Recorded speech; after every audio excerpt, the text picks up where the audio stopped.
Hello, everyone, and welcome once again to the Eat the Chalk podcast. It is week 13 of the NFL season. We've made it 13 weeks, and I'm pretty sure if the NFL decided not to cancel this past week, we're pretty much guaranteed we're going to have the end of the season and going through here unless something drastic happens.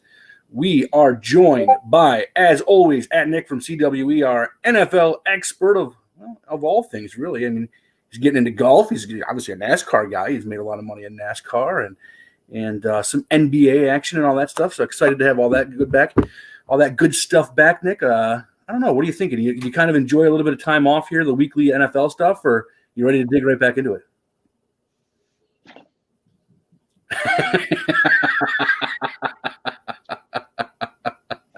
Ain't nothing but a Christmas party. Yep. I am excited. It is fucking Christmas time. We've been binging Hallmark movies. Oh, my God. I want to watch one right now and not do this podcast. I mean, honestly. Oh, I'm good with that. Let's just shut it off and go on and do better things, you know? I had a little bit of stuff to do on Saturday, so I did not get a chance to watch the Christmas Waltz with my girl, Lacey Chabert. I will watch anything she's in. I know I've said that before. So I'm excited. I'm going to watch that. Give that a watch tonight.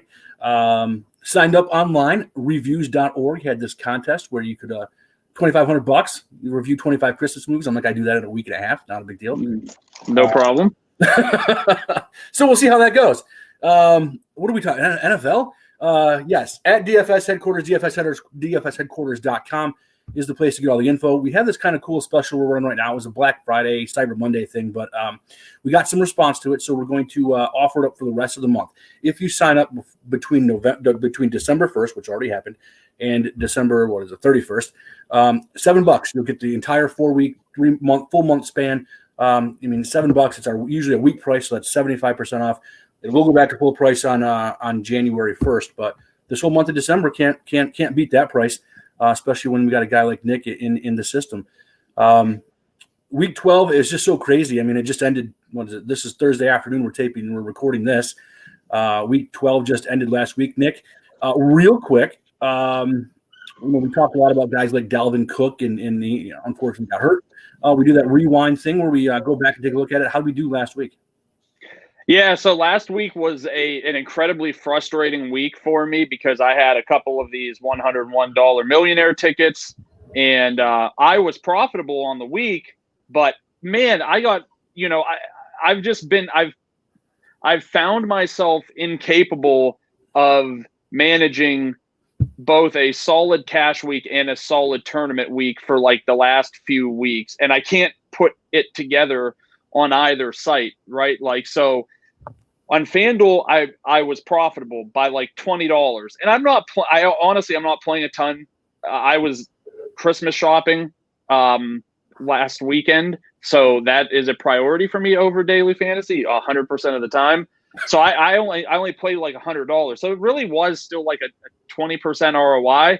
But the funniest part was like my crap games, my cash games were just like abysmal. And it wasn't, like I decided, even though like all week I was like, Mahomes is finally back on a main slate. I'm sick of being on the wrong end of the Mahomes fade. And then the Fitzpatrick news came out, and I was like, yeah, but I mean, Fitzpatrick is basically Mahomes, except less talent, but more willingness to like put himself out there.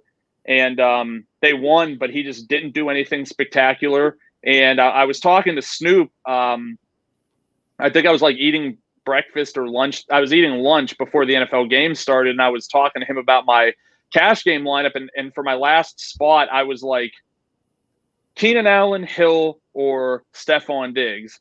And he, I told him I was playing a Hill in cash, and he assumed that I meant Tyreek Hill, but I really meant Bryan Hill. And boy, the things we wish we could go back and change. Am I right? Those are not two Hills you want to mistake. No, they're not. They were nowhere near the same price or position either. But yeah, so like just complete bumblefuck. But both of my main like tournament lineups did have some variation of like Tyreek, Brady, Mahomes. So like that was fine. Evans was my Evans and Antonio Brown were like my choices. I ended up on both of my main lineups going with Mike Evans, thank God. And, that was probably a decision that really made the difference, because both of those lineups are what made me profitable on both sites. So, it gets frustrating at this time of year. And for all you NFL players who don't play college, just be very grateful that you have the NFL, which is like a highly regulated, overseen organization, because college football has been every bit of a clusterfuck it could possibly be. I mean, it's just the rails are gone. It is a constant every Saturday. Like, I built a lineup I really like, and you wake up and you're like, oh, 34 people have opted out and another 27 have COVID. Who are their replacements? Or even better, we didn't even tell you, but we knew since Monday with Marlon Williams, who was arguably like the most important player on that slate for a team that throws the ball constantly. He has a huge target share. So, yeah, I mean, admittedly at this point, I'm kind of mentally checked out on college football. I'm just kind of going through the motions just because I feel like I have to play it because I'm an addict. Let me ask, we need to talk about this first. Well, first of all, let me just say this. Obviously, yesterday was a big day for me personally. I lost a pup earlier this year, so we got a new one. Just turned one. We got him when he was like 3 or 4 months old. Just turned one. So this is what we did in honor of him yesterday. I don't know if you can see this or not, but let me see. We did a McRib welcome back McParty. Oh, nice. So that was really classy. Also, Christmas at Pemberley Manor. I don't know if you've seen that on Hallmark. I watched that yesterday. Oh, 8.1. Fantastic movie. Yeah. So I don't know when you hear what Kirk Herbstreit said a couple of days ago about my boys in Ann Arbor. I missed that. What did he say? So he basically went on the air and said Michigan is basically going to quit on the season, wave the white flag, blame it on COVID, and not play Ohio State because they don't want to be embarrassed. And look, I get it. Michigan fans, including myself, have joked about that possibility. Why don't we just cancel this? It's ridiculous to play this season. Nothing good can come out of this season. But that's me. That's some idiot on Twitter. It's not some guy with a national platform on ESPN. I was incensed. I mean, come on. I mean, we're talking about a very serious disease, a virus, a very serious virus that Ohio State itself is going through currently at this moment, and wouldn't be in this situation had it sucked it up and played a game against Illinois last week. He really put that team on blast and just basically said they're quitting, giving up on the season, and have no intentions of playing Ohio State. Thoughts on how ridiculous that statement is, or yeah. Do you think it's...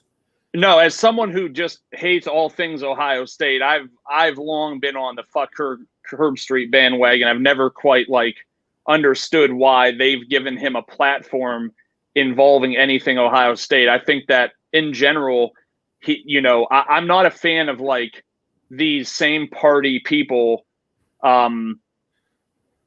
discussing right something that they've obviously got a very strong bias in. And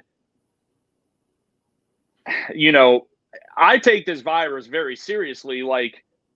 People are like, wow, pre-existing. You don't know how little you know about what you have. You know what I mean? My mom died of cancer when I was 8 years old, and she had a hysterectomy in May and was dead by October, having a cancer diagnosis for 2 months.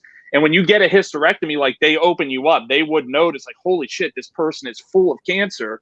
And so, personally speaking, there's an experience right there where you just don't know. You think everything's okay, but it could not be. My brother last year, right around this time, went to the hospital because he was having these massive panic attacks. And they he insisted, no, you're going to stop telling me I'm having panic attacks and you're going to do blood work. And when they came back, they were like, your troponin level is heavily elevated, which signifies some kind of heart damage. And it ended up he had some blockage. And again, blockage in your arteries. This has been known to be a disease that could cause heart issues moving forward. And my brother is an otherwise healthy 32-year-old person. So all I'm saying is, this laissez-faire, well, it's never going to be me and it's a 1% success rate. People have to stop trying to minimize what it is just because they don't feel like they're personally going to be affected by it. And to use a platform you have on a national basis to kind of take that stand and like really at the end of the day just make yourself out to be a complete and total asshole like Herb Street did, I think is, uncalled for. And he apologized and whatever, but he apologized on Twitter, which doesn't have 100th of the viewing capabilities of the 9,000 ESPN platforms and all the other platforms that will pick up what he said, not his apology. Yeah, to me, it's just, just keep your mouth shut about shit you don't know about.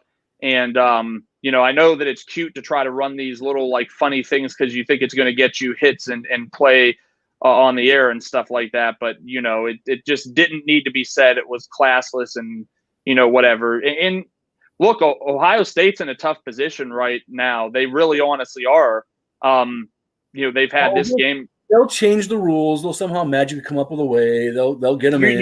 You might not be wrong, but and look, as someone who lives in Northeast Ohio, I live for this. I love when the Ohio State Buckeyes make it into the playoffs because I know that once they play like football team, it's done. It's a done deal. I don't care about Justin Fields and Wilson and all this talent you have at this and that and the other thing.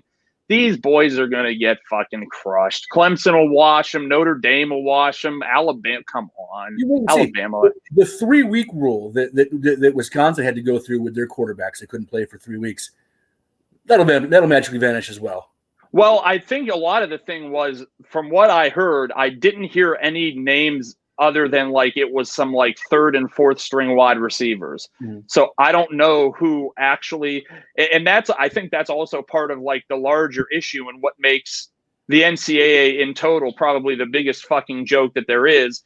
They're an oversight of committee of National Collegiate Athletics, but there's no like mandatory tell us who the fuck is sick, because we need to have accountability that Justin Fields doesn't have COVID and then takes a week off and comes back and it's okay because it's Ohio State. Like, uniform across the board, this is how it has to be. And I think in our time we will see like the actual demise of the NCAA as they've been really unwilling to kind of bend to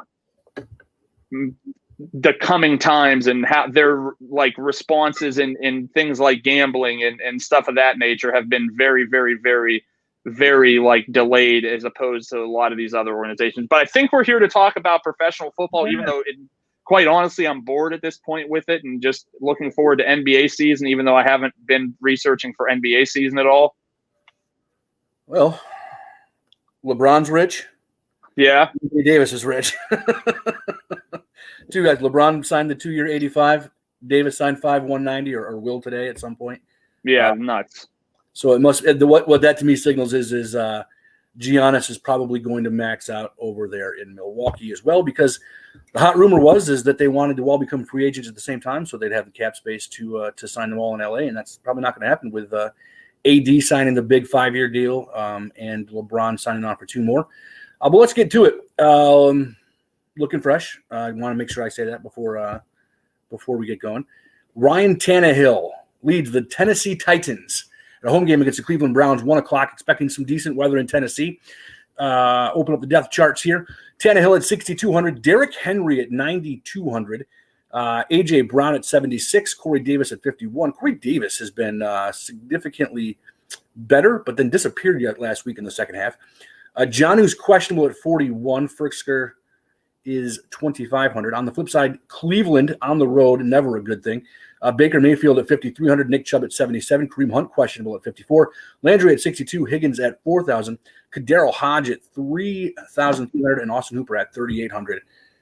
This just screams to me December, Derrick Henry. I'm not sure he can do any better than he did last week. Probably won't do better than he did last week, but still probably at 9,200. What are your thoughts on his ability to get near 30 points, which is what he's going to have to do?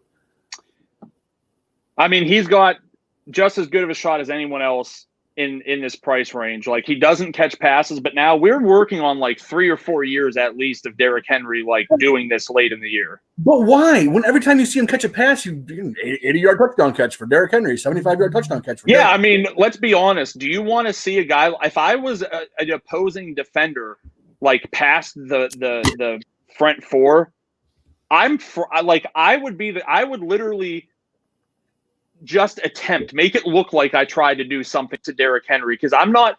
First of all, I don't want to be a meme. Second of all, I know that he's going to make me look like an asshole. So I would just let him run. I mean, that's just me. I would just fuck it. You're Derrick Henry. You're going to run over me. Just go. We already know how this show ends. I think a lot of the problem has been just where they try to get passes to him. Like a lot of times when I've watched games, I've seen Tannehill pass to Henry when there's a defender 6 inch from his face, and like no matter how good somebody is, there's nothing that they're going to be able to do at that point, right? We understand this. It's just done. They're getting tackled, and that's it. But it's one of these things where, okay, we agree that 18 rushes and 7 targets is far better than 25 carries.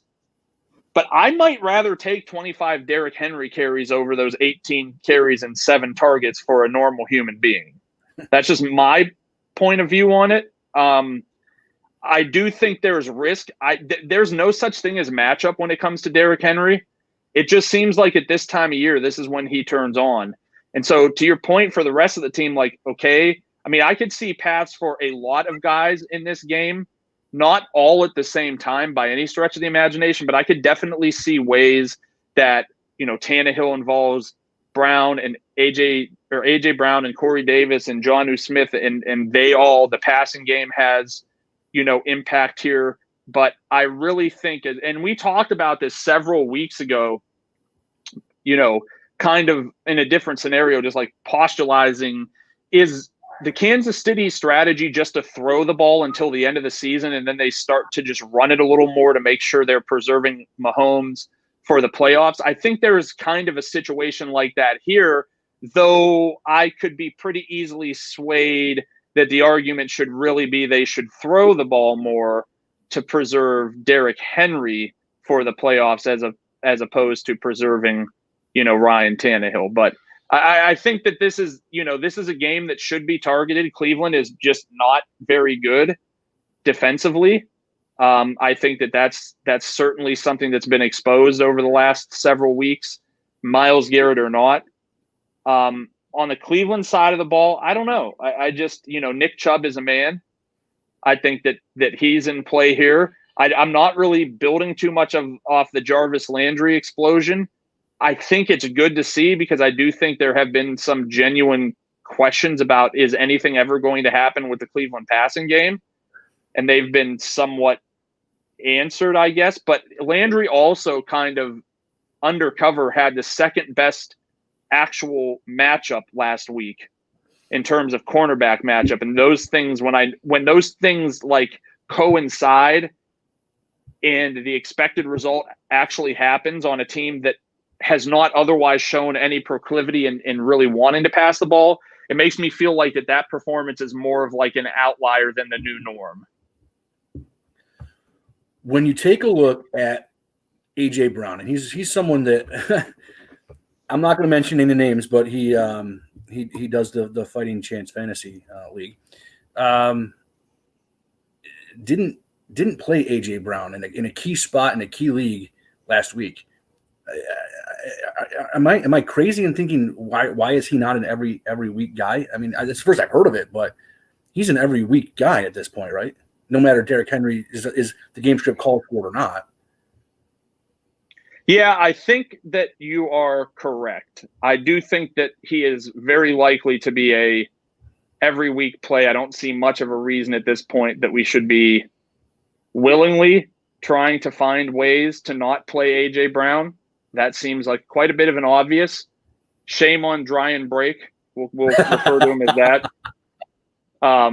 Mr. Look at me. I finished top 10 in the Scott Fish Bowl. Ooh, now I'm important. Maybe I'll forget about all my friends. Top what? 1,440 teams finishes 9th.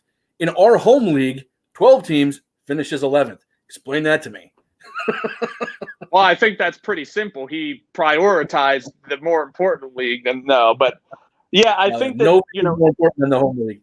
All of these guys are in play on a week to week basis, right? AJ Davis. I mean, Davis. Wow, like props to him. Finally having that season that, and again, it hasn't been, and I think he missed a game or two somewhere in between there, but still last week, no catches in the second half last week. Yeah, but still, I think it's that a little bit, maybe it's just he's been so underwhelming for so long that it feels like this was a, step ahead. But there's pieces in here. I think you could look at multiple places, but that's really where, for me, it's definitely the running backs because that's what these teams want to do. And then final question on this game real quick. We always try to build that cash line started. I don't know if you can do that at 9,200 with Derrick Henry, can you? Yeah, you definitely can this week, I think. All right. Let's move on. The Indianapolis Colts head to Houston to take on a Texans team that does not have a real wide receiver except for Brandon Cooks. So there's a couple of other issues going on with this game as well, but let's break it down here. Deshaun Watson at 7,500, Duke Johnson at 58, David Johnson at 54. He is eligible to come off IR, so we'll talk about that for a minute. Brandon Cooks at 56, Kiki Kuti at 35. Some guy named Coulter at 3,000. Not sure who that is, but I'm not as expert. I'm the host, not the analyst here. Jordan Akins at 29. On the Indianapolis side, we've got Rivers questionable at 59, Brissett at 44 if something would have happened there. Jonathan Taylor activated off COVID at 57, Hines at 53. T.Y. Hilton came out of the meme of the Undertaker where he comes out of the casket and wakes up a little bit. 4,300, Pittman at 49, Pascal at 3, Doyle at 25, who's been getting a lot of snaps, along with Mo Cox at 27, and Burton, who catches the touchdowns but doesn't get the snaps, at 3,500. Thoughts on David Johnson, possible return with no wide receivers there? Could he be a bigger part of the passing game, or have we sailed this at week 13 here? I mean, at 5,400, it's definitely, it's definitely an interesting price for a guy who has been a solid but unspectacular producer throughout this season. If he plays, I think that's a fair price. I think it's a fair price on Duke Johnson if he doesn't play. Another guy, again, who even with David Johnson out has been solid but just terribly unspectacular. I got to get better at trading stocks, man. I have my account in the green, and I'm going to hold one more day because there's this weed legislation vote. I do this shit to myself all the time. I set myself up. It's just like fantasy. I set myself up in a really good position, and I always just get this greedy. You know what I mean? And that you can't. My opinion, you can't do that in the stock market because greed always, and it's fantasy wise too. Greed always wins over intelligence. It always does. Heart always wins over head, and head is always the best. Write that down. I have a chunk of a small Canadian weed company called Tilray. I traded that yesterday. Every day, up 10%, down 10%. Down 10%. Down. There's nothing in between with Tilray. Absolutely nothing. I will say they could explode.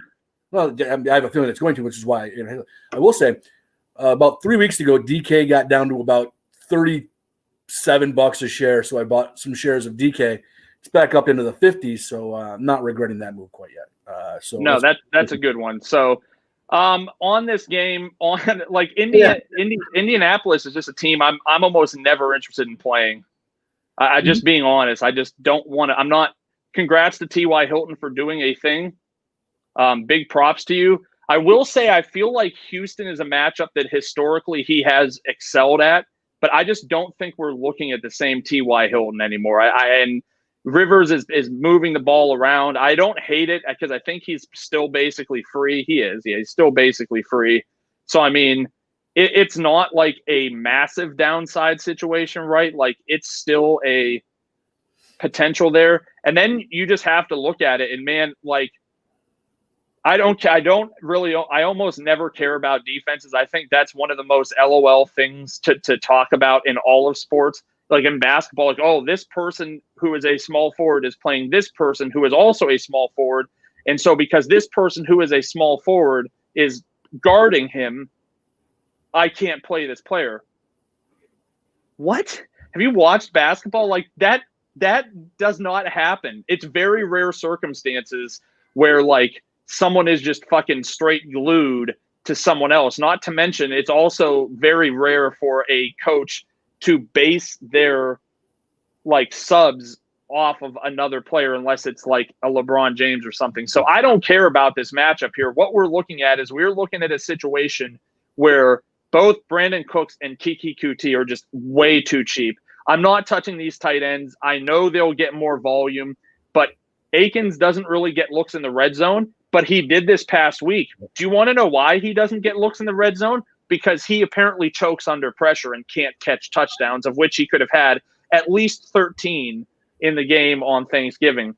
Kiki Kuti at 3,500, I mean, to me is like, he's a guy who could go way over-owned and may end up going down as bad chalk.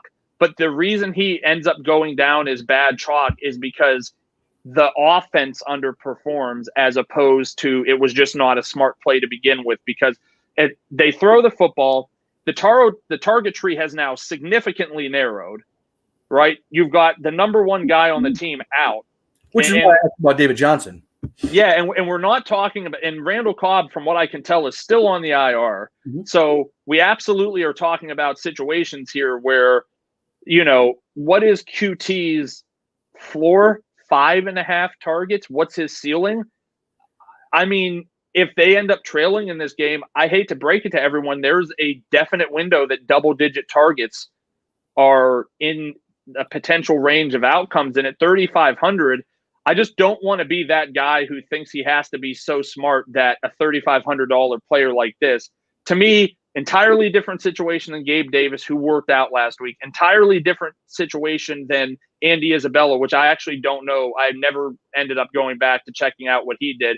That was a much thinner play than a team losing their top receiver and a guy who had stepped into the number 3 receiver role now becoming the number 2. And he only really needs like 11 points to kind of pay that off. Some more injury questions as the Vegas Raiders head to Jersey to take on the New Jersey Jets. I'm not calling them the New York Jets anymore. They don't deserve to be part of my home state here. The Vegas Raiders have Derek Carr at 58. Josh Jacobs is questionable with an ankle injury he suffered last week at 7,400. Devontae Booker was at 55, and he would be the fill-in head that if that were to happen. And I believe Jalen Richard should be back at 4,000. And Riddick also activated off the COVID list. Aguilar questionable as well at 52, so that would be Ruggs at 45, Renfro at 43, and Edwards Strait at 3, Waller at 61. With the Jets, you have Darnold at 5, Gore, who, I mean, look, maybe not in DFS, but in season long, I mean, there's no one else there right now. Ty Johnson is just not getting the play, but at 44. Crowder at 51, Mims at 41, and Perriman with a questionable tag at 39, Herndon at 25. He's 5,500, but if Josh Jacobs does not play at 5,500, is Devontae Booker someone you'll be looking at against the Jets in cash maybe? I don't think so, but I don't know that I don't know if it would be the wrong move, right? Man, like if it was Sans Richard, I think I would feel a lot better, but I just don't. And look, I could be completely wrong, and it could be a situation where by his play while Richard was injured, like that ship had sailed, and now this like backup role or, you know, quasi starter if Jacobs is out is now Booker's. So I think price matchup, what he brings to the table, I think it's totally doable. I just don't know if that's where I'm going to go. Tough game here, man, because like the prices on everybody really feel right. Yeah, no, right? I agree. But it's just something keeps me from being, and some of it is having to get out of this mentality that the Raiders are terrible. Right. And the travel. Oh, this fucking thing, man. I swear to God, I can't make it through like any point in time where I remember to charge my AirPods and all this stuff. And anyway, you're getting some kind of ornament or something for me? So we've been, while we're doing that, we've been doing the Hallmark Christmas Vacation ornaments, so we've been trying to get them all like going back. And the only one that we don't have yet is the Eddie RV one because it's like $500. Yeah, this is my favorite one. It's the car with the tree on top, and it plays the. Oh, that's awesome! I'm gonna have to find that. That's way too cool. Got a whole bunch of them. It's a big thing. Got all the Christmas Story ones. So they've done the Christmas Story and Christmas Vacation, which are my two things. But yeah, so that's what we've been doing this year while you're getting your thing set up. Oh no, they're set up. I just had to plug them in. They're going to die. There's nothing I can do about it. I mean, they're just going to die, and the podcast is going to start to sound terrible. So, yeah. I mean, whatevs. Life is life. Yeah, I think that I'm not playing either of the quarterbacks. I'd look at Booker. Aguilar, if he plays, but he hasn't practiced, I think is in a good spot. Is Henry Ruggs ever going to do something? I think is a major question. This could be a matchup, but I feel like we've said that 114 times this year, and it's just never been the matchup.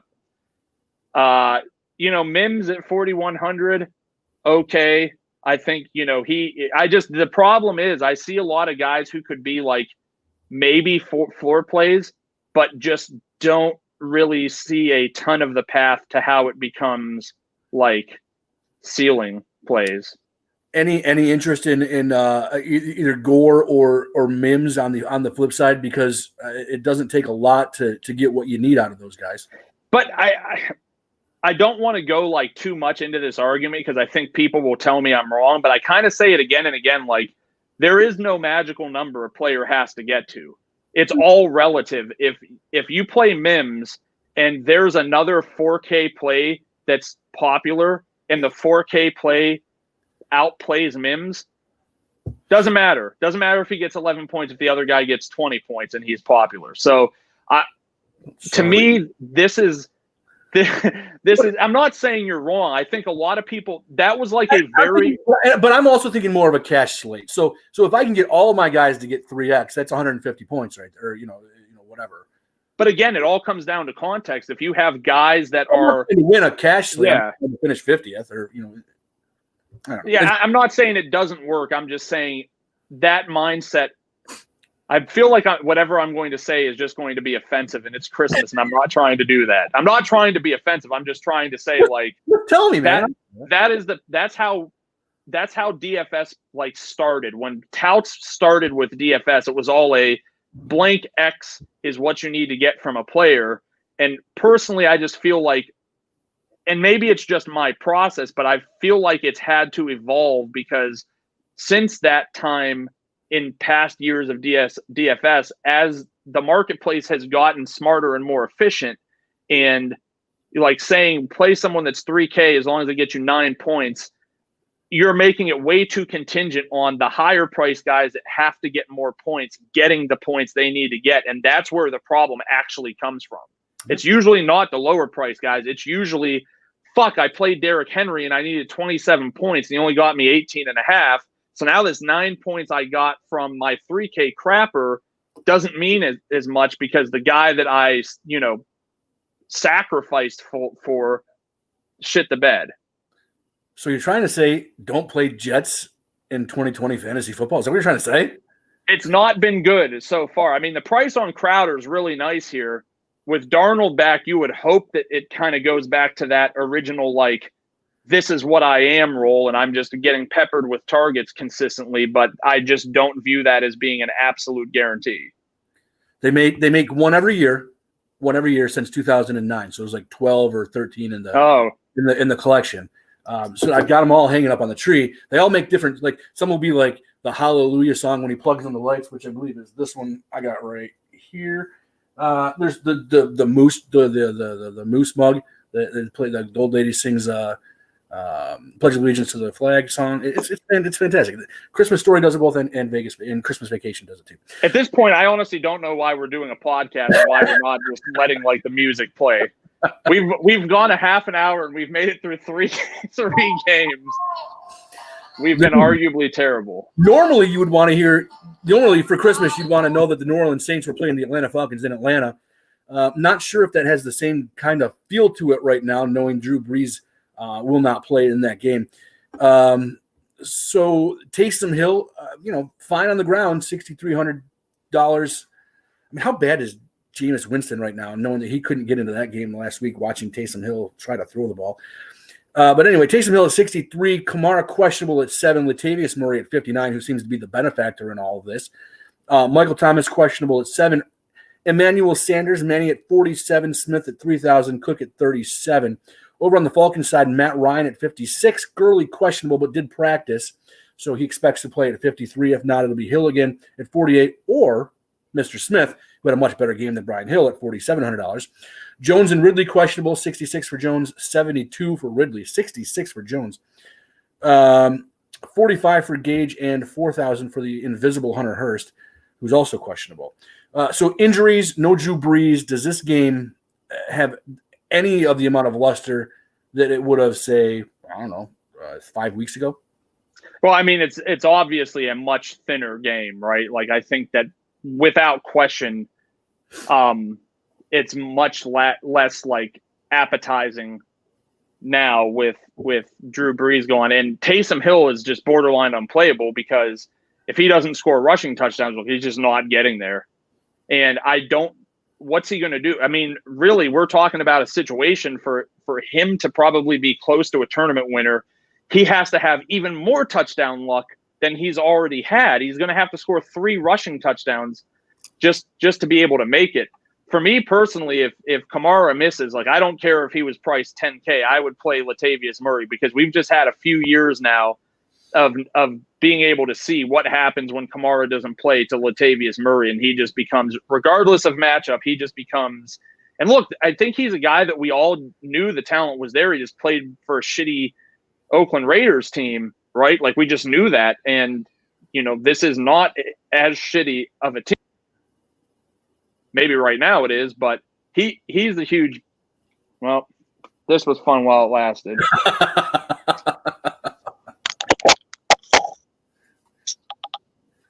There we go. So what do we got here?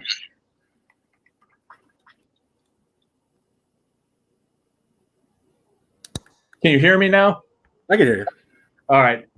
Oh, there we go. That's nice. It's good to see someone else obsessed with their toys and playing with them on podcasts. But yeah, I don't know. They're supposed to sing the Hallelujah song, but the batteries seem to be going on it. So, oh man, you got to get them batteries. Maybe Santa, watch back. Maybe Santa will put some in your stocking this year. You never know. It depends if you were a good boy or not. Gonna have to get them quicker than that. Yeah. Honestly, this game kind of feels like it sucks, just because when you look at everything, just a bunch of question marks. Yeah.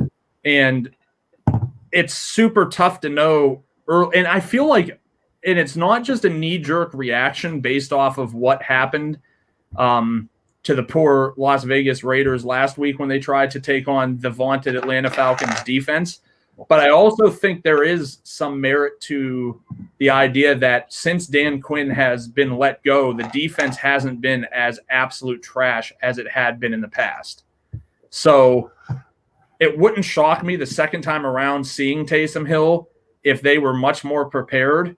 And that kind of just makes me worry about the one side of the ball. I always like Calvin Ridley, but then Julio Jones at 6,600, if he's able to play, like, Lord have mercy, that's just not enough for Julio Jones. That's a stupid price.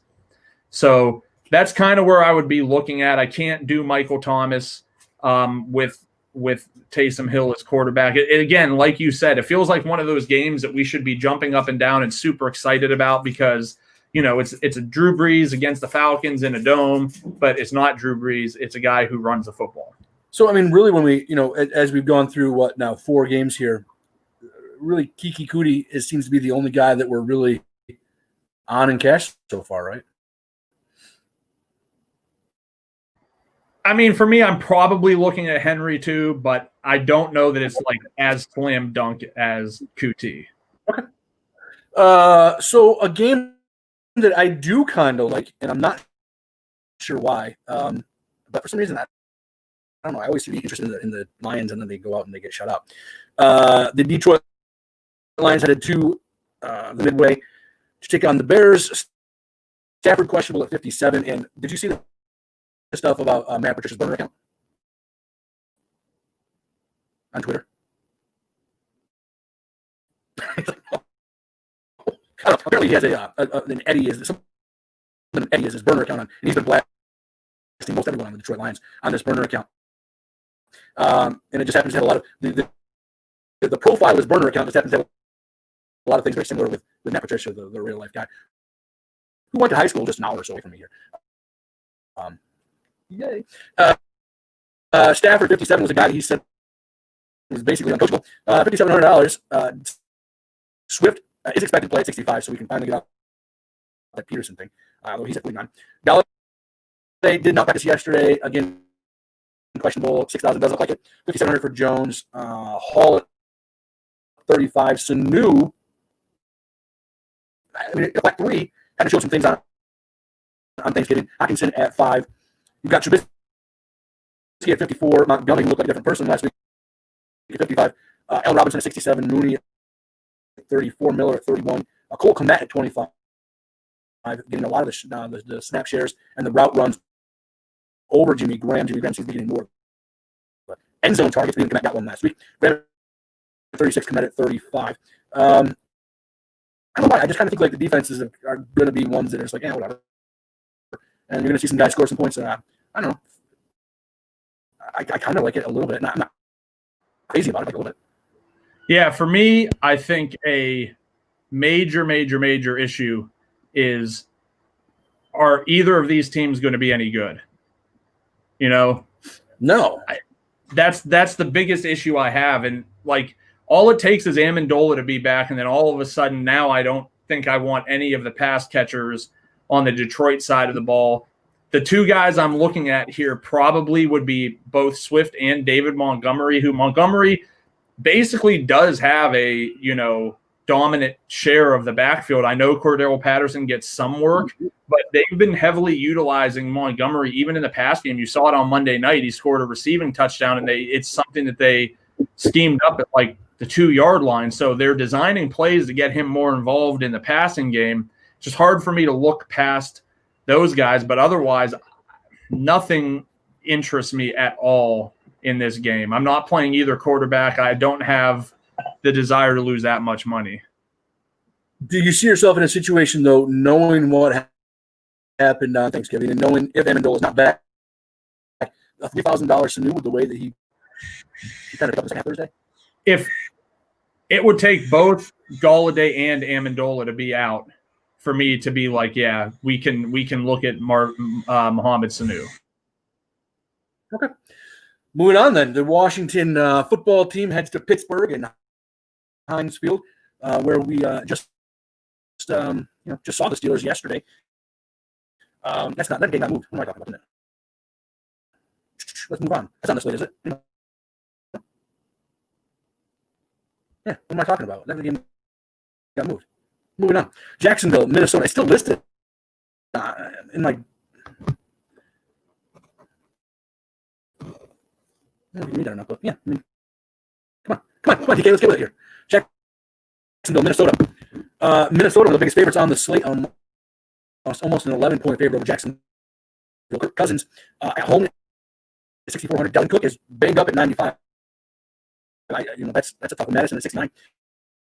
And Thielen should be back at 73. Justin Jefferson at 69. Rudolph at 34. On the Jacksonville side, there's not much to say. Glenn at 48. Robinson at 73.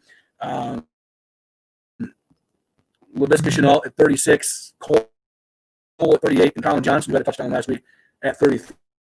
And Eifert at 3,000. Eifert also, I believe, had a touchdown last week as well.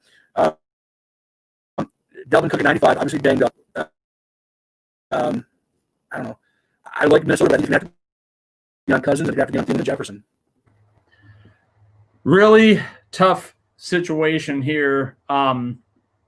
Because as we saw last week with Dalvin Cook, like at this price, you can't miss. Like you can't get a game from Cook where he limp dicks into 11, 12 points, and maybe it was even less than that.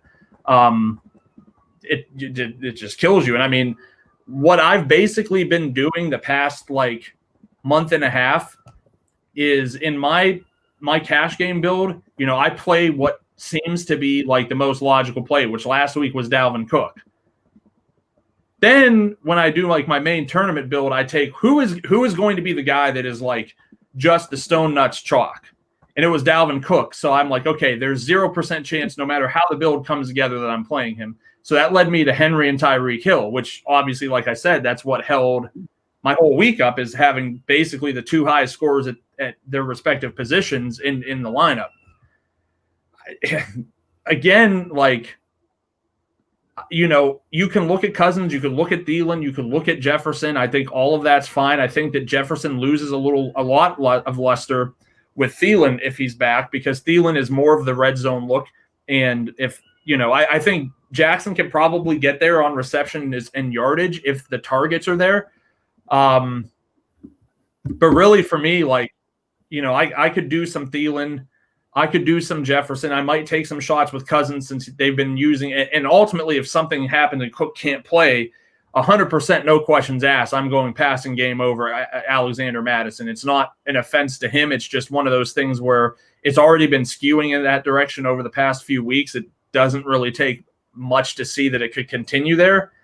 On the Jacksonville side of the ball, like, it's just James Robinson. I think you could make a group, but then again, I already do. Like, you could take shots with the Jacksonville receivers, but there's no consistent flow as to, like, how it's going to come together and work. It's just going to be literally just luck in you picking the right one on a week-to-week basis. So it's not like, well, he had a big game last week, so clearly it's Colin Johnson, because this week it could be, oh, Laviska had 8 targets and 4 carries and scored 3 touchdowns. And, you know,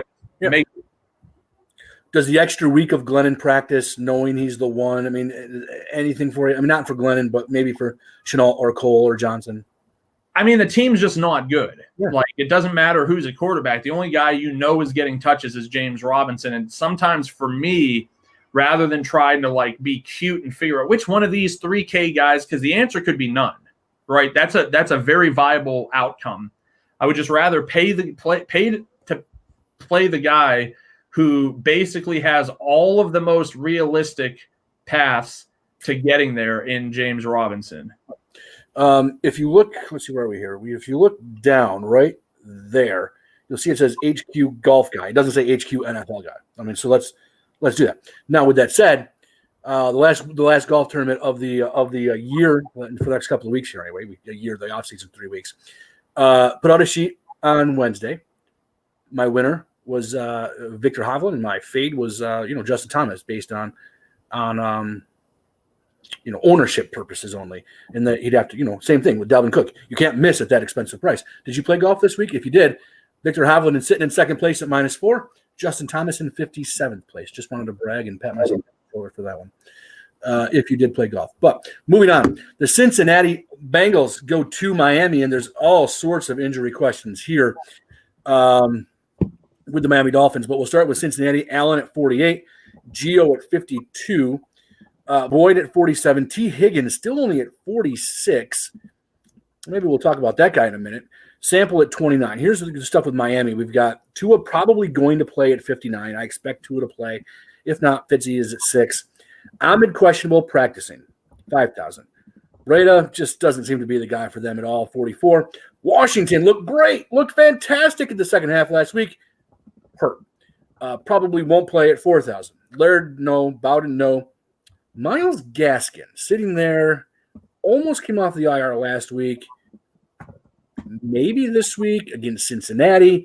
Certainly if he comes off the IR, he's going to get the lion's share of the carries. $5,900. Devontae Parker, 64. Grant at 35. Malcolm Perry at 4, but he has also got a questionable tag on him as well.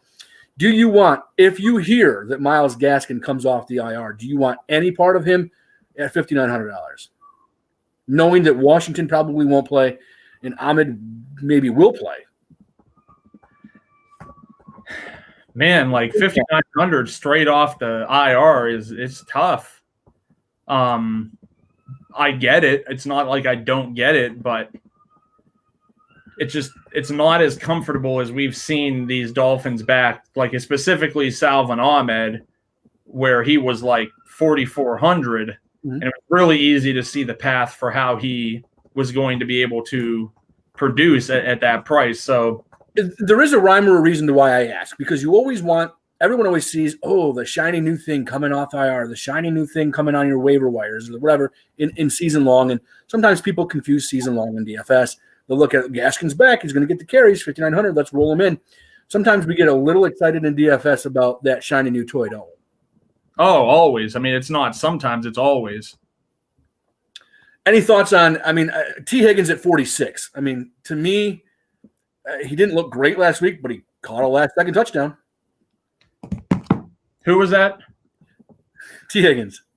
I mean, at the price, it's hard to not look at T. Higgins, right? Like this is a guy who was just in the sixes a couple weeks ago. And Boyd's only 47, but it is Allen throwing the ball. Yeah, and I did forget that, but now I remember, and that all makes sense. Much tougher spot to feel like it's able to be worked into, but I don't know. Like in Miami, honestly, they've got. If it would be anyone, I would think it would probably be Boyd, because Miami's perimeter defense is really good. So it makes a ton more sense to like consider Tyler Boyd than it does these other guys. But none of it makes me feel great. I don't get warm fuzzies inside thinking about playing any of these guys with an awful quarterback. Speaking of warm fuzzies, I'm going to add a second name to under my 1A. Well, Lacey's going to be 1, but there's this actress that's in these movies, Merritt Patterson, in these Hallmark movies. I'm telling you, she's 1A. So nothing really. I mean, Cincinnati, Miami doesn't really do much for you. Are we considering it all Boyd or Higgins in I mean, you can't, right? No. Yeah, I didn't think so. The Giants heading out west to Seattle. Boy, another game where I don't think you can I'm not playing Colt McCoy, so that means I'm Gallman. Now, yes, I mean, you can throw on Seattle, but oh boy, Colt McCoy, Shepard questionable, Slayton questionable. You got Tate at 38, Gallman at 56, Ingram at 49. I can't stomach any of that. Maybe I'm wrong. You'll tell me I'm wrong. Russell Wilson at 77, but then you look at Carson questionable at 63, probably will play. Hyde questionable, Lockett at 74, Metcalf at 82, David Moore at 34, Swain at 3, Hollister at 3,000, cheaper than Disley, but we saw that Hollister is probably going to be the guy that gets those receptions last week. Out targeted Disley 5-0. So I'm going to just completely fade the Giants, and I do that. Am I really all that excited to play anybody in Seattle? Yeah, I mean, I think the path that I would go is the running game, right? Because so first of all, I don't think you just have to play someone from the Giants. Right. I also think we've seen Russ kind of taking a little bit of a downturn on my wife's eating a banana very slutty in front of me. It's our anniversary today. I have no headphones and they can hear you laughing. This is not appropriate podcast things, okay? So back to Christmas ornaments. All right, so yeah, Russ has been it seems like we've kind of seen it like toning down a bit. You know, like and Pete Carroll said some things about how he wants to win games and like 50 touches between the passing and the running game, and obviously that like you start to think about that and you're like, if you want 50, that drops your play total like super significantly. So you almost wonder if they're kind of in the let Russ rest mentality and put this on the running game. But the problem is we didn't see Chris Carson with a full workload, and I don't think there's a guarantee that he's just going to get it. Like, oh, okay, now 2 weeks in, you know, we're throwing him back out there full strength. I think there's a lot of ways doing stuff with this game can go wrong. And as it turns out, there's enough other games that you don't have to feel like this feels to me like a great place to walk away where people might say, no, Seattle has been so good all year on both sides of the ball in terms of allowing fantasy for production and having fantasy production that I want to go there. But maybe the best play is to just walk away from it entirely. And this is the first of our 4 o'clock game slate, in which there are 4 games, including the game that I'm assuming most everyone's going to be all over, as the Rams head to Arizona, the home of the San Francisco 49ers, to play the Arizona Cardinals out there in the desert. Kyler Murray at 7,600, Kenyon Drake at 57, Hopkins at 78, Kirk at 52, Isabella at 32. Fitzgerald's still on COVID list. Dan Arnold has been getting a lot of the play at tight end at 28 for them. Jared Goff, who played this week, I'm going to best my DK best ball. I'm in first place. Jared Goff scored me 6 points, did not make my point count total. Want to know who beat him out? RG3 beat out Jared Goff. RG3 beat out Jared Goff in scoring last week on DK. Whoo! Because I didn't know what best ball was back, and I don't pay attention to a lot of this stuff. It comes at you fast, man. It does. I mean, geez. Daryl Henderson and his 20 touches for 3 total points in the last 2 weeks is at 4.3. Malcolm at 4. Cam Akers all of a sudden becoming a guy, but a guy they're not going to give. I mean, listen, I'll talk about it in a second because I think I got the Rams nailed down here. But 4,500 for Akers, Kupp at 61, Woods at 59, Reynolds at 42, Higbee at 34. Let me just do this real quick. Cam Akers, yes, Cam Akers is going to be, a fantastic running back for the Rams, I'm sure. What they're not going to do is give him enough plays to make him worthwhile playing in fantasy DFS, or they're not going to. It's not going to happen. Darrell Henderson will be a part of it. Malcolm Brown will be a part of it. And at some point, you've got to figure out how to get Jared Goff going as well. So while the excitement is there for Akers, I get it. He had a 60-yard run last week. It was basically all he did. I mean, there wasn't a ton more he did. But don't fall for the Cam Akers thing, people. Please. He's not going to be force-fed the ball. He's not going to be the guy. It's not going to happen. They learned from Gurley. Just trust me here. While Akers may have a good game, he's not going to put up the point totals that a lot of people think he's going to be putting up. Now, with that said, still love this game because I love the way that Arizona can play. Not sure about Hopkins. I think Jalen Ramsey will kind of do that shadowing thing. We'll see, or at least try to stay with him as much as he can. And then we're still seeing Josh Reynolds get on the field more than Cooper Kupp. We are. Oh, it sounds super fun, right? Yeah, this is, and we completely glossed over the fact that clearly Kyler Murray's hurt. Yeah. Oh, yeah. Absolutely. Absolutely. So, that kills everybody. There's no doubt about it. It hurts everybody. The Rams, as it is, are already a pretty solid defense. They give up points, but okay, that's how it goes. You don't think they are? Dude, they're one of the best. They're way better than pretty solid. Well, okay, so here's how I view defenses. Pretty solid is at the top, and okay. Average defense just means, really pay. I look like I'm a ghost. I hope it's the lighting. Anyway, go on. Yeah, but I'm just saying, so what do you possibly look at for Arizona? I don't have confidence if they are trailing that a quarterback with a shoulder injury who appears to be somewhat hesitant to run since he got hurt, because he has to brace himself. God forbid he gets hit because he doesn't go down fast enough. That exacerbates the shoulder injury to the point where he just can't play. And now we're talking about a whole different ball game here, both literally and figuratively. So I really struggle to see where it happens. Do they just hand the ball off to Kenyon Drake 20 times? It's possible. I don't think you can necessarily just rely on those results from Drake on a week-to-week basis. And there's also something to be said about the Rams against, for some reason, Kyle Shanahan just has it figured out.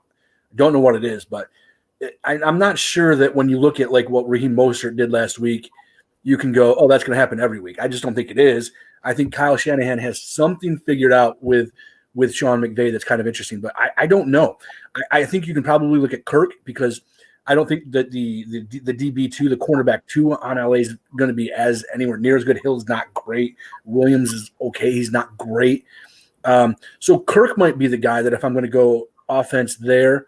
But again, I think this is a game where a lot of people are going to be all over it. And I don't know. Goff is terrible. He's terrible. Oh yeah.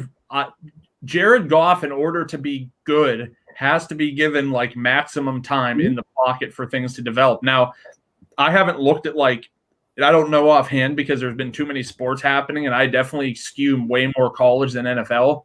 But I definitely feel like,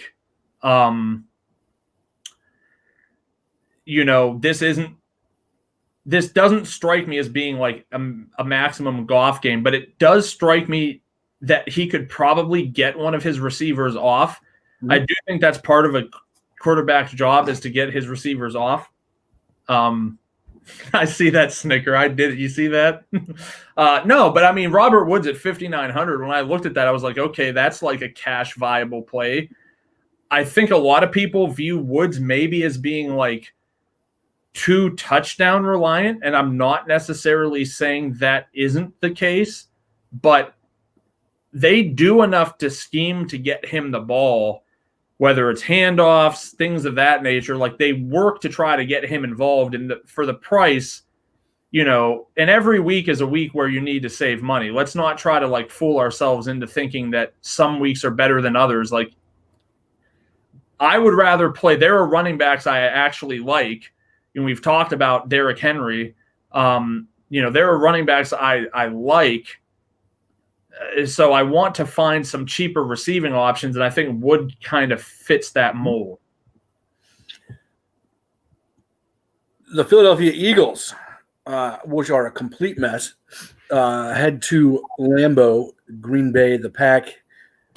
How did the Packers only won one Super Bowl with Aaron Rodgers? It's just the way I watch Goff, and I'm like, how did they make it to a Super Bowl? And then I don't understand how Green Bay. Carson Wentz, 5,400. Miles Sanders, 67. Boston Scott, who actually started the second half and got a lot of second half play at 6,000. Travis Fulgham, who's fallen off the face of the earth at 5,200. Jalen Reagor at 45. Ward at 34. Jeffrey at 3. Zach Ertz to return at 39. Goddard at 43. Probably Richard Rodgers will head back to oblivion. Aaron Rodgers at 68, Aaron Jones 72, Devontae at 9, Alan Lazard, who slowly but surely getting back on the field a little bit more, got that touchdown catch last week, 5,000. Valdez Scantling, if he plays, at 44, and Tanyan, who seems to be a big part of that offense, at 37.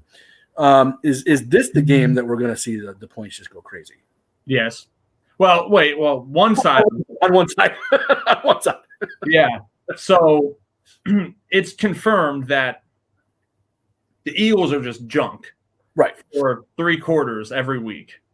And then you get like a quarter, maybe a quarter and a half where they actually do stuff. Because I know that like for showdowns and stuff, the past few games have been prime territory for possible 5-1 stacks, but it is so damned hard for it to actually happen. Like optimal yesterday was Marquise Brown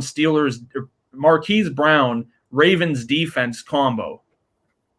Also must report that showdowns are just fucking all over the place, clearly, if that's the combination that wins.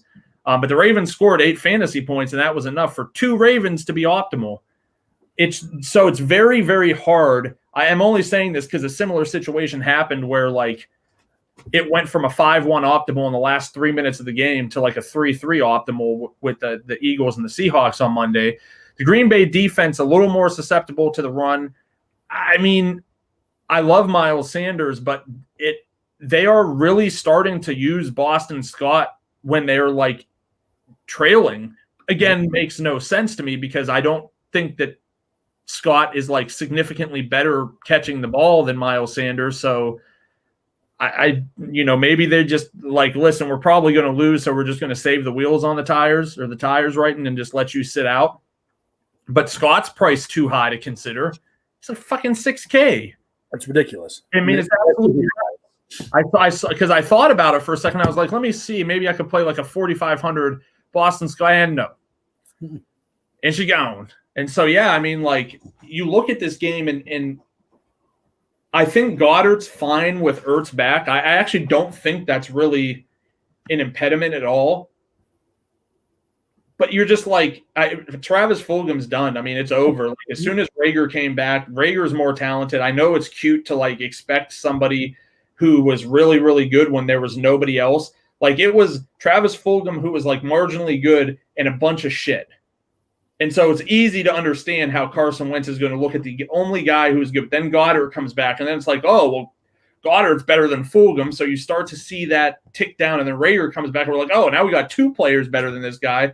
And I mean, I hate to say it, but Alshon Jeffrey came down, and arguably now you have 3 players because Jeffrey didn't look terrible. He had 1 bad drop at the beginning of the game, and he's not a fast, like he's a contested catch guy. He's got size, he's got strength. Like, there's probably not really a role for Travis Fulgham, and he was the easiest fade on the showdown slate, period. Like, just not playing this guy at all. You can't play him this week. I don't feel confident in Rager. So you're looking at maybe one of the running backs, but there's no way because they split it too much. So here's what happens, Brian. Here's where all of the money is either won or lost this week, in my opinion. This is only a my opinion thing. That's why you're here. When Snoop and I talked, like, Monday or Tuesday night. I think Monday night. We both just kind of looked at it. And for those unfamiliar, Snoop and I do the college football show like Thursday nights. That's going to be something we do moving forward the rest of the year and into next year. We were talking about, like, wow, when you open this up for the most part, except for Devonta, and my wife is opening up presents. Not for me. I got her an anniversary present. It's not here yet. My anniversary present is here. My wife's birthday is in a week. Like it's hard enough to buy presents for someone who just buys what they want anyway. Like Amazon at our house 10 times a day. Yeah. But then to have like a December 10th birthday and follow right up with Christmas, what am I going to do? Well, listen, here's my dilemma. 5th. Our anniversary is 12/3 because we wanted a Christmas-ish wedding. Right.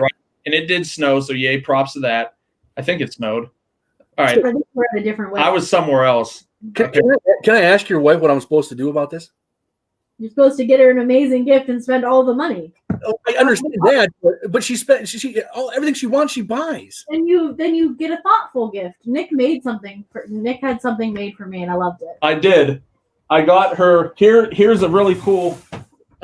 And then we know this show is going off the rails. It's fine. Yeah. Everything's fine. The world's on fire. You're fine. This is what I got her. So okay. This is like where we met. This is where I proposed, and this is where we got married. So they're like little maps and hearts with all the dates.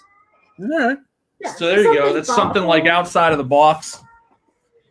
Something. Do you guys have kids? Something that will make your life easier? Give her a day off. Something. I don't know. A lovely lady day. Lovely lady, terrific lady. All right, we've. But what Snoop and I talked about, like when we opened it up, is you had Devonta Adams at $9K, which arguably might not be enough, right? Yeah, no, yeah, totally. But then you start flipping around and you're like, why is Aaron Rodgers 6.8K? Like what? So for both of us, we were like, that's the cash game play, right? Like, absolutely. Your range of outcomes is 26 to 35. You can put. I think there's enough value if you really wanted to. That because first of all, I'm telling you what, I just play the Jets defense every week. They're 2,100, so that's what I do with cash. It doesn't matter. But let me ask you this: when you consider, and you said Devonta Adams at 9,000 might not be enough, but Devonta Adams at 9,000 with Aaron Rodgers at 68, all of a sudden you kind of meet those prices in the middle. So here's what you do. Here's what you do. You play Robert Tonyan at 30.7 with them. Yeah. Now all of a sudden your average shoots. There's no reason Tonyan should be 3,700. That is just.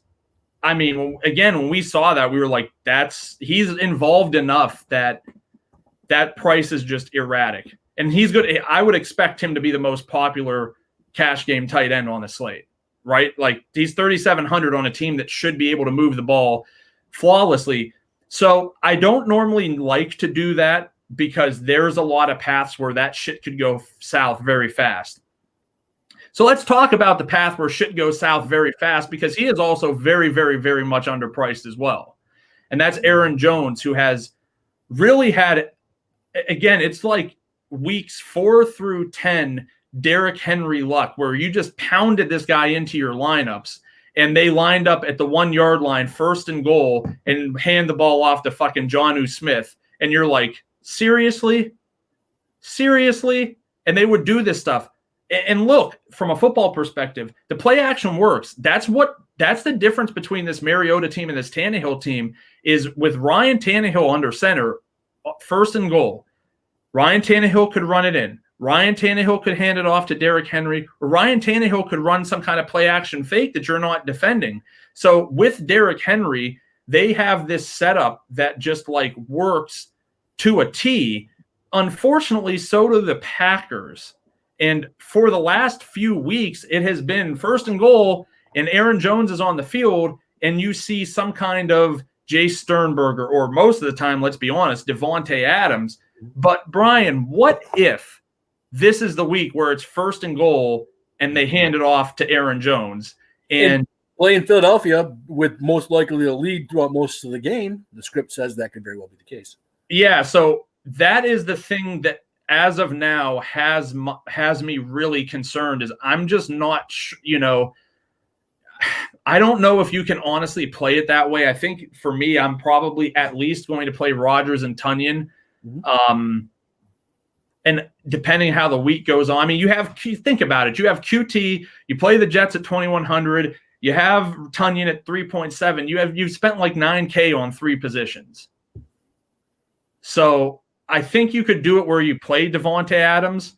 Like I said, for sure, on my $50 single entry lineup, I will play Aaron Jones, 100% sure, because one of those two sides goes off, right? We know that it's either Rodgers is going to score 32 points, Devontae is going to score 32, Tunyon maybe gets to 14, and you've just absolutely killed it, or those guys go like 18, 14. Adams is probably 18, 18, and then Tunyon gets you 8. And even then, you might not be dead depending on how the rest of the slate burns out. And then if you just run Aaron Jones solo, maybe even bring it back with the Green Bay defense, who can definitely eat in this matchup, you have a really strong alternative stack.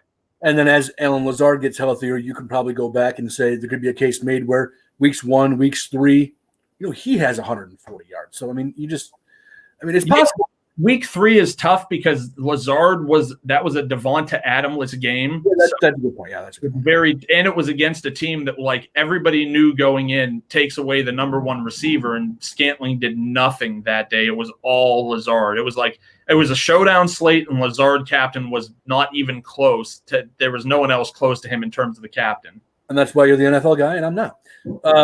The final game of the slate, the New England Patriots head out west to SoFi for the Chargers. Justin Herbert, 69. Eckler, 71. Keenan Allen, 81. Up over the $8,000 mark. Henry at 48. Over on the Patriots side, Cam Newton, questionable at 58. Harris at 52. White at 5. Michelle at 4. Myers at 55. Bird at 39. And that's all I'm going to get into with that. This game also says to me we could see some points. I wouldn't be surprised if there was over 50 points scored in this game. Yeah, so James White was one of my, there were 2 last-minute conviction plays for me last week, and they were James White and Austin Eckler. Once Kalen Ballage was ruled out, again, that was the other piece of my lineup. And it sounds like when I'm saying this, damn, you must have had, because I literally had Henry, Eckler, Tyreek Hill as my, these are my guys, but they were surrounded with, Chenault, who did nothing, Darren Waller, who did nothing, Fitzpatrick, which didn't get there. No, that stack had Brady stack, but so I had I had 5 guys with big scores, and then 2 or 3 guys with just fucking duds. But once they said that Ballage was out, I don't ever listen to what anyone else says. Period. In life, cost me a lot of money, some jail time, multitude of other things, lots of money. But I don't ever listen to what anyone else says. And so when people were coming out and they're like, well, Eckler's probably not going to get, fuck you, he's getting a full workload. That's not how this shit works. I knew Eckler was getting a full workload. It's not because I had an inside source, but I just know better than to listen to things that people say. So, and then James White, wow, how disappointing is that? I saw his box score and I was like 14.7. I was like, yeah, that's what you expect from James White, except for the fact that 2 fucking touchdowns were a part of that. I was like, how do you fuck up that bad that you score 2 touchdowns and you only get 14.7 points? So, man, that was a huge disappointment for me. But then I found out, oh, man, I'm in a high dollar fantasy league with one of my friends. We get off to the just dog stomp. Will Fuller. We have Fuller, McLaurin, dumb Zeke Elliott in the Washington defense in our season-long league this past week for Thanksgiving. And we're sitting there like, oh, yeah, ceiling Will Fuller game, ceiling Washington defense game, okay, McLaurin game, and dog shit Zeke game. And our quarterback was Cameron Newton. Oh, no. And, I mean, I'm just sitting there, like, he texted me, he's like, we lost. And I was like, there's no way. And the guy that beat us, like, didn't really do, like, anything above and beyond. But Cam, like, just crippled us at the position. And we didn't play Landry. I played Laviska Shenault over Landry because we know the Browns' proclivity to want to run, but they decided Landry needed 12 targets that day. So, I mean, back to this game, though. I don't trust New England. He can go fuck himself. Cam Newton, after COVID, has just been basically terrible. Justin Herbert, like, you do wonder if there is some, like, regression monster headed his way because, again, even though I've said this for 2 years about various players and I always end up being wrong, there's just no way it can continue. And I actually think with Eckler back in the fold, he's way more explosive than Kalen Ballage. I shouldn't have to tell anyone who plays football that, like who does DFS that. But the odds of a handoff actually getting into the end zone now increase. I know that's not Eckler's motif. Like, that's not how he gets by. But he's just a better player, like that the talent level is better with Eckler than it is with any of the other backs that have been there this year. So, I think it does reduce that potential ceiling for Justin Herbert. Matchups fine, but the price, like, are you paying 69 for Herbert or 68 for Aaron Rodgers? I think you're playing 68 for Aaron Rodgers. I think that's what most people. Obviously, yeah. So, moving on from there, like I said, I still like Eckler a lot. I feel like by the end of the season, Eckler is going to be like 9K. I think that's a realistic. So I want to take advantage of these pricings while we can. 7,100. Even if I decided to not go to Derrick Henry and maybe I start with Austin Eckler, I feel great because I do feel like I'm getting a 9K back for 7.1. Do you think then maybe we'll pass on Devontae, at least for now? Again, it's Thursday.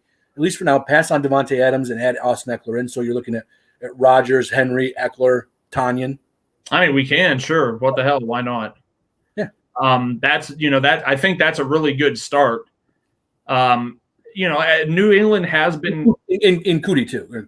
Cutie. Yeah. Yeah. So I would actually probably say Eckler over Henry and just do those four where it's Rodgers, Eckler, QT, and Tanyan. That way we kind of have one from each group there.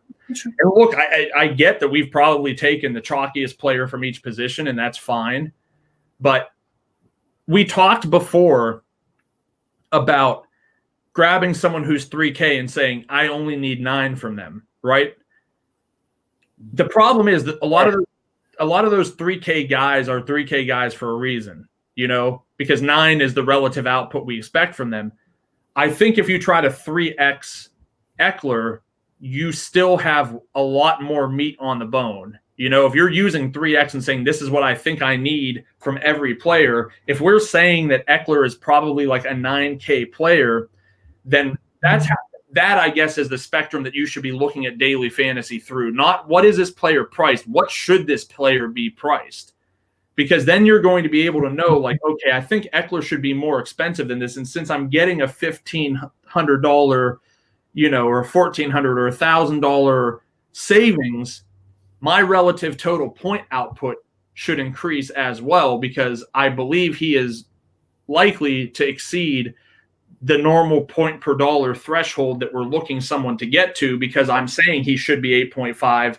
And now that gives me more, not necessarily flexibility, but it gives you a better floor. Because you talked about it, like Derrick Henry, if you go by the 3X, it basically needs 28 fantasy points. That is tough. That's not a super simple process. It can be very tough. Oh, man. I think that Keenan Allen might be a tad bit overpriced. I don't think Eckler is going to see that target share every week, but come on, man. Like I don't think we can sit here and honestly say that Keenan should be able to maintain the same workload with Austin Eckler coming back. Again, a dramatic increase in talent, a guy who Herbert was already looking to before he got hurt. So I think that Allen cedes production to Eckler, and now at 8.1, he enters more of a GPP conversation, in my opinion, than a tournament conversation. Because again, if we say he's losing even like 2 targets a week to Eckler, that brings down his potential floor quite a bit. Because it also kind of indirectly lowers his potential touchdown output as well, too, because now a better player is on the field, and while he already loses the rando touchdowns to Mike Williams, to Guyton, to Tyler Johnson, or whatever Johnson is playing in Los Angeles, or whatever the fuck the Chargers play at. You can't keep them straight. Yeah, they're in Los Angeles. The other ones are in Las Vegas. So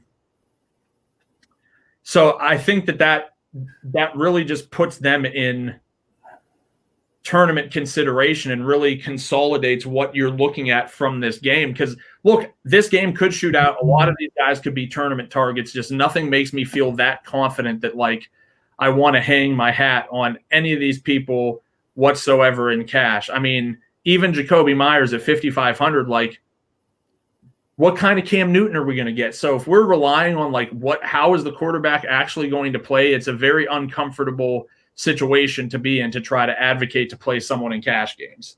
So the past couple of weeks, we've done kind of a little bit of a glimpse of the college football slate, but we've got a spinoff show now. So you and Travis, you and Snoop do the show. Tell us a little bit about that show and what people can expect when they sign on and take a listen.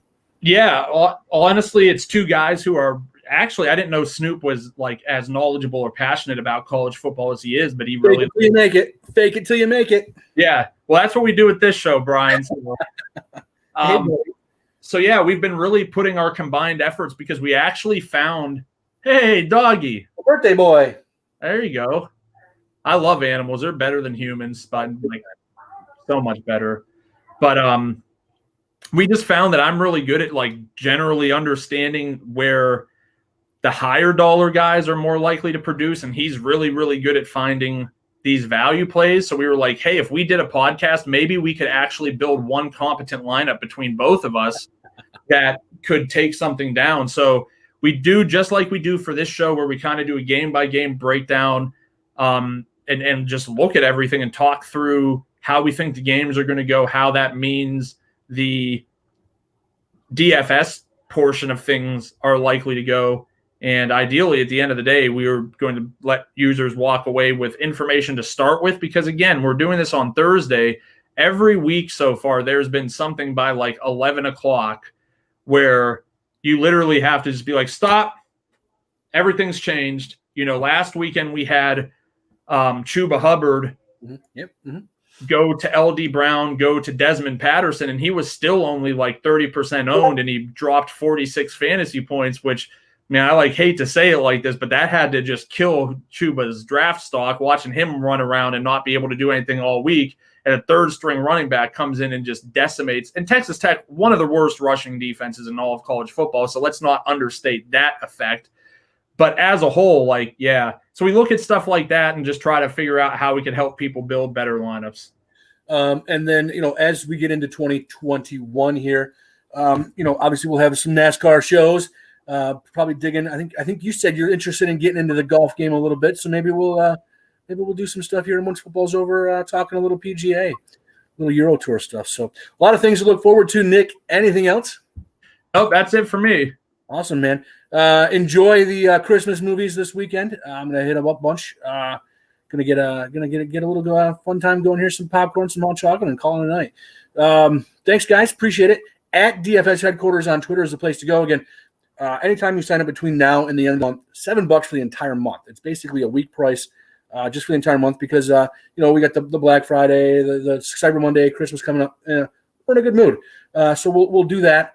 And of course, DFSheadquarters.com is the website where we post a lot of stuff. We'll have the MMA article the UFC article for this week up there, and you can see our main picks, our specific picks for stacks and game stacks and touchdown calls and all that in our coach's corner.